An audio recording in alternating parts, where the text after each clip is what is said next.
The latest. Thank you for love and support. I appreciate you all. Are all in all the saviors, the protectors, the unifiers, the kings of kings. The most loved. General Assimi Goita, General Abdurrahmani Chiani, and Captain Ibrahim Traore are not only targeted by the United States of America. Recently, we heard that the General of the United States of America came out with an open statement, and in no few days, we saw an attack on our all-in-all Captain Ibrahim Traore. EU Commission has also come out with the same statement. According to Ursula von der Leyen, they have to make sure that EU will come together collectively as what they have done for Ukraine to also do same in Africa. According to them, if Africa is not stable, they are in trouble. So for that reason, the Sahel state, they've seen coup attempts everywhere, trying to do away with the systems that they have created. So they have to mobilize now and act fast to stop all these coup attempts. According to them, it brings terrorism, it brings all sorts of what, and if there are terrorist activities in Africa, how does it affect Europe? The most important thing and the message that she's trying to send to us is very clear. When Africa is stable, they're in trouble. Their lifestyles, their livelihood, their everything depends on Africa. So they need Africa to be in chaos. So they have to make sure that they come together to protect the systems that they've kept in place. About the Sahel region, one of the poorest, yet fastest growing demographically. The succession of military coups will make the region more unstable for years ahead. The region has become fertile ground to the rise of terrorism. This is of direct concern for Europe, for our security and our prosperity. So we need to show the same unity of purpose towards Africa as we have shown towards Ukraine. This is a must. We need to focus on cooperation with legitimate governments and regional organizations. We need to develop a mutually beneficial partnership which focuses on common issues for Europe and Africa. And this is why, together with HRVP Borrell, we will work on a new strategic approach to take forward at the next EU-AU summit. Comrades, we are here today to make it plain, to make a very, very loud declaration that we stand with the people of Niger, Burkina Faso, and Mali, and there's no shaking. We are here today to proclaim loudly that the Akufo-Addos and Ouattaras do not speak for us. They speak for themselves and the imperial masters. We speak for ourselves, and we say loudly today that our stand is with the people in the Sahel who have formed the alliance of Sahel states. That's where we stand. All these leaders, without exception, all of them, troop to their countries to go and support them in self-correlation. All of them.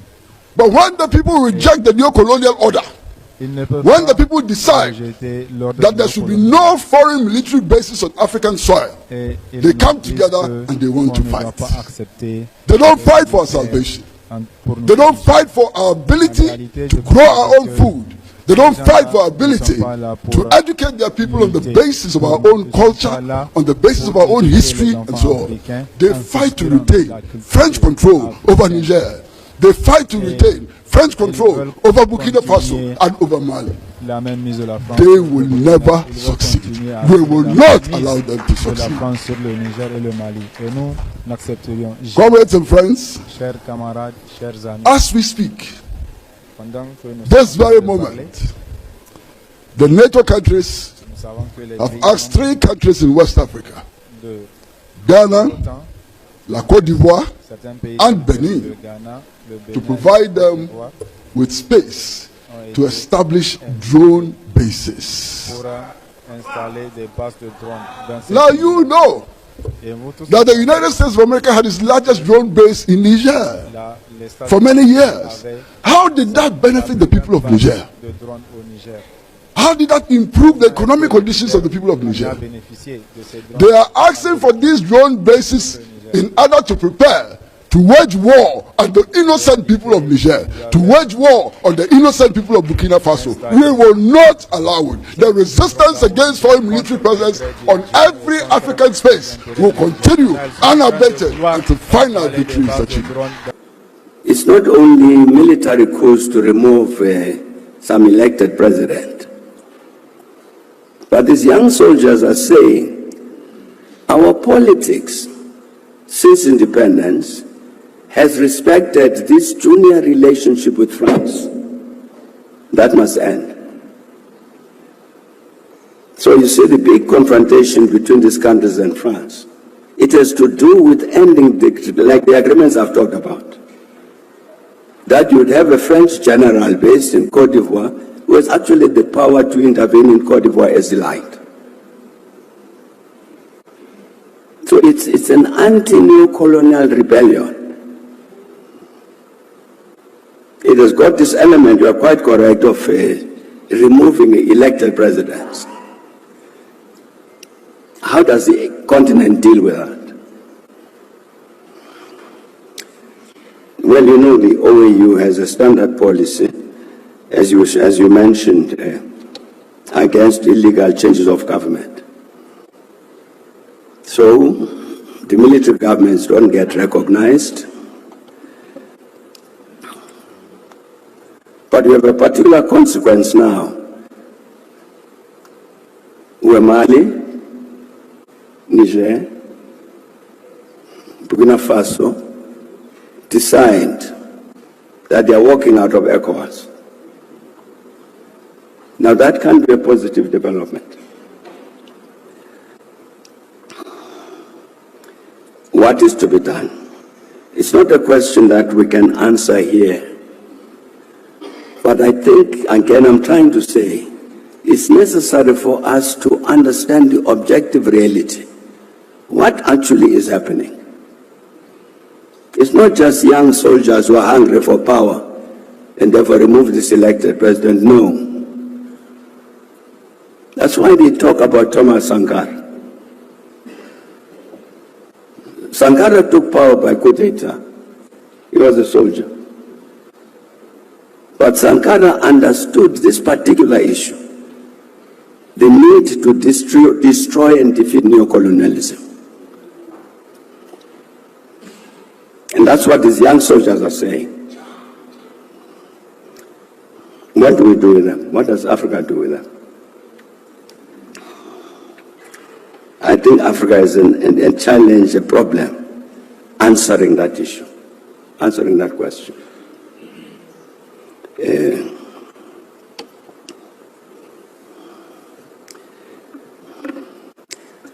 Again, you see, with regard to these issues of our need properly to understand what are we dealing with.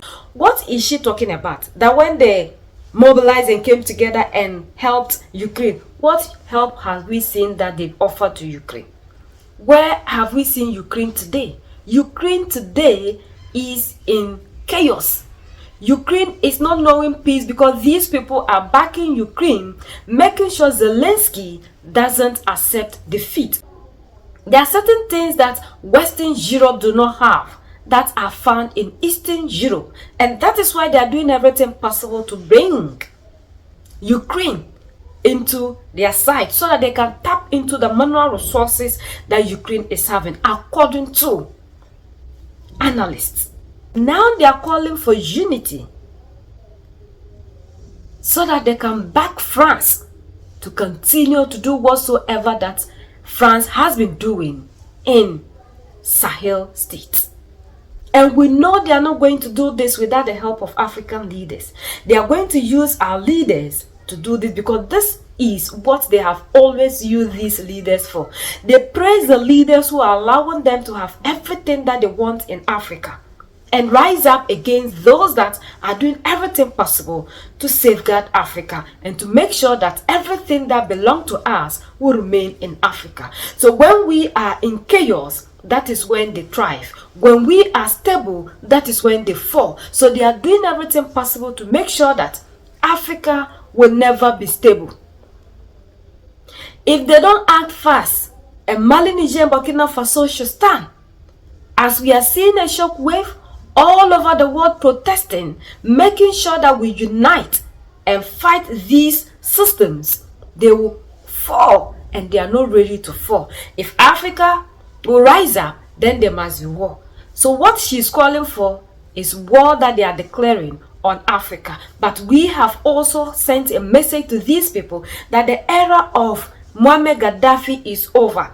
Now the African is wide awake. If they try anything with our all in alls, Mali, Niger, and Burkina Faso, then whatsoever that they have declared, they are going to receive it. And according to them, Russia is the one benefiting in this crisis. What is Russia taking out of Africa? Russia has always stood by these nations. Russia is the one that is giving us the necessary weapons that we need to defend ourselves. Russia is training us, giving us the requisite skills that we need to be able to defend ourselves. Russia is helping us to be self-sovereign, so that we wouldn't be dependent on these people. Ever since Mali, Niger, and Burkina Faso took office, these three leaders that they point fingers at, they have never gone to IMF, neither have they gone to World Bank for anything of help, and they are moving forward. This is what they are scared of, because they are no longer getting them to use their systems to trap them like they are doing to those in the democratic elected that they always praise.